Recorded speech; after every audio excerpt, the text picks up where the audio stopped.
que é o seguinte, que a gasolina Podium, tá? Ela vem desde a época dos aviões, tá? Radiais. Muito tempo atrás existia aqueles aviões radiais com carburador, tá? E nessa época, tá? O que acontece? Eles precisariam, tá? De uma gasolina melhor, certo? Que ela teria que resistir, teria que ter um antipré-detonante maior, porque o avião no ar, ele não poderia, um exemplo, aconteceu uma pré-ignição, travou o pistão, os pistões do motor do avião travou, o que vai acontecer? O avião vai parar e vai cair, certo? E não poderia acontecer isso. Então eu teria que ter uma gasolina que resistisse a uma pressão e uma temperatura mais elevada, também, nesse fator, certo? E outro fator também é que nessa época, os aviões, por eles ficarem várias horas no ar e ter uma grande quantidade de combustível, tá? Esse combustível ele teria que ser muito limpo, tá? Então seriam dois fatores nesse tipo de combustível usado na aviação lá atrás, lá nessa época dos aviões radiais, que seria um combustível que teria uma resistência maior, certo?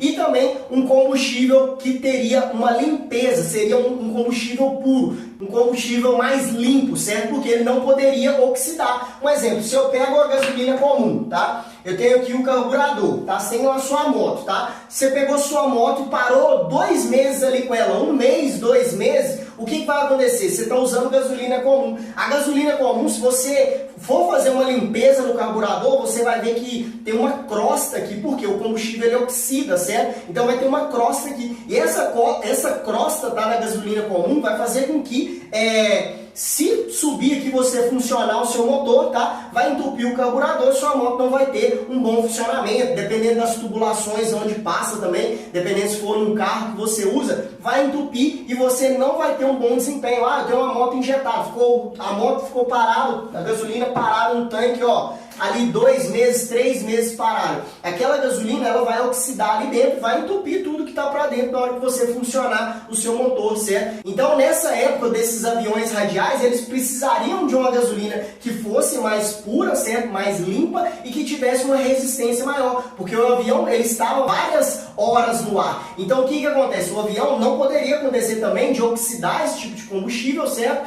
E se ele oxidasse, tá? O que iria acontecer? Iria entupir tudo. Então, não poderia acontecer isso quando o avião estivesse no ar, certo? Então eles precisariam de um combustível melhor, tá? E nessa época eles utilizavam materiais nobres, tá? Para a fabricação desse tipo de combustível, tá? E lembrando que na época não era a gasolina Podium, tá? Reza a lenda, tá? É uma história que a gasolina Podium foi derivada desse tipo de combustível. Por quê? Nessa época dos aviões radiais, o que acontece? Com o passar da evolução foram surgindo novas tecnologias e um combustível ainda melhor, certo? Só que sobrou matéria-prima dessa época, certo? Da composição que era fabricada esse combustível, sobrou matéria-prima e também o custo também dessa fabricação ficou mais barato com o passar dos anos e as novas tecnologias. Foi aí então que eles criaram, tá? A gasolina Podium, ou seja, ela é derivada desse combustível, tá? Dessa gasolina que era usada lá atrás na gasolina de aviação, lá atrás dos aviões com motores radiais a carburador, beleza? Ela é derivada, ou seja, ela usa a composição, ela tem uma composição melhor, certo? E também é mais pura, ou seja, a gasolina Podium, o que acontece? Ela tem uma limpeza melhor. É como se fosse, se eu tivesse um exemplo, eu sou um colecionador, tá? A maioria dos colecionadores hoje, tá? De carros ou motos, o que eles fazem? Eles abastecem, tá? Com gasolina Podium. Por quê? O colecionador, ele para o carro ali, fica ali 1 mês, 2 meses, 3 meses, tá? Fica parado ali e de vez em quando ele vai lá, liga, se ligar o carro, certo? Então ele precisa colocar no tanque uma gasolina que não tem o risco de oxidar ou tem uma menor oxidação, certo? E isso faz com que quando ele bater na chave para pegar, não vai chegar entupindo. Por isso que eles optam em usar a gasolina Podium, certo? Então a gasolina Podium, ela é derivada, essa história, tá? É que a gasolina Podium, ela é derivada dessa época, dessa outra gasolina que existia nessa época. Ou seja, que tem uma limpeza melhor, ela é mais pura, certo? E tem um antipré-detonante maior, ou seja, tem uma octanagem maior, tá?